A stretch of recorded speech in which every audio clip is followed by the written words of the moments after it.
My name is Joel Tyner. I'm actually a Dutchess County legislator from a couple hours east of here, starting my 5th term representing Rhinebeck and Clinton.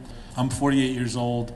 About 40 years ago, in the early 70s, we were dealing with oil troubles, and I thought that by now we would not be jeopardizing our environment and the water we need to drink and the air we breathe with drilling for gas and oil. I thought by now these things would be taken care of, but obviously I'm wrong.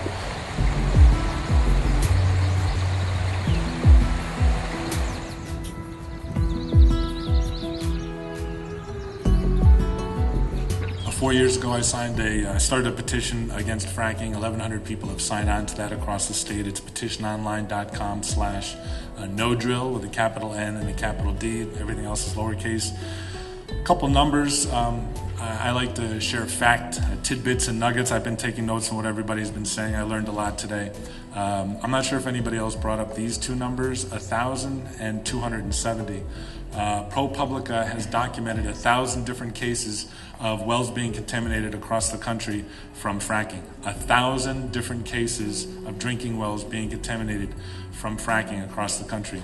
On Democracy Now!, Walter Hang of Toxics Targeting was on Democracy Now!, I think it was November 10th of 2009, talking about 270 different cases in New York State alone of fires, explosions, and wells being damaged from natural gas drilling over the last 30 years.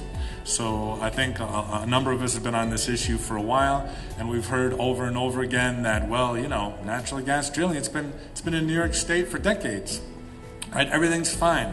I'm asking the media to really try to put some of that stuff on the front page, because frankly, if the media had been putting that stuff on the front page a couple of years ago, we wouldn't be here now. The New York Times has not put it on the front page about...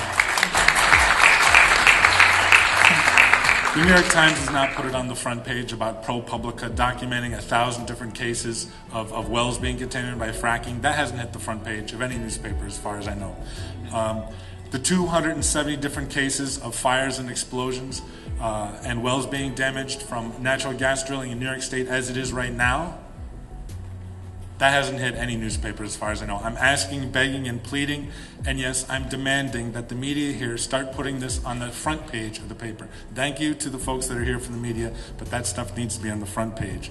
We don't need to do this to revitalize our economy. Germany has less sunlight than we do. They have solar panels all over the place. Dr. Richard Perez from SUNY Albany has pointed out that with less than 1% of the state covered with solar panels, that could generate all the electrical power needs for the entire state of New York. 20,000 jobs, 22,000 jobs in the New York Solar Jobs Act, 10 times more jobs moving towards zero waste with recycling and composting compared to burning and burying and incineration and landfilling. And I tell you what, I do a radio show, Alliance for Quality Education, reminded me this morning, 30,000 jobs we've lost from the budget cuts and $2.7 billion given away to the rich. So if you want to talk about jobs, there's other things we can do than jeopardizing our drinking water. Thank you.